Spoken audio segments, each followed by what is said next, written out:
உங்களுக்கு சில எதிர்பார்ப்புகள் வெற்றியடையும், நஷ்டம் தவிர்க்கப்பட்டுவிடும். இருந்தாலும் கொஞ்சம் எச்சரிக்கை தேவை.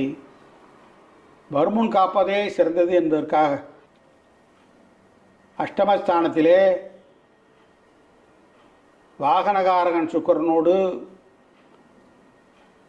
செவ்வாய் சஞ்சாரம் செய்கிறார். 6 சூரியனும் சஞ்சாரம் செய்கிறார்.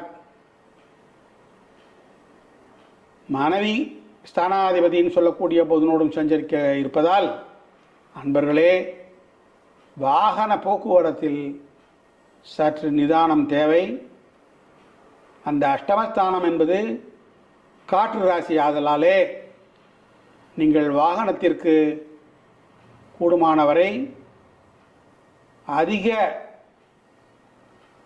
வேகத்தில் போக வேண்டாம்.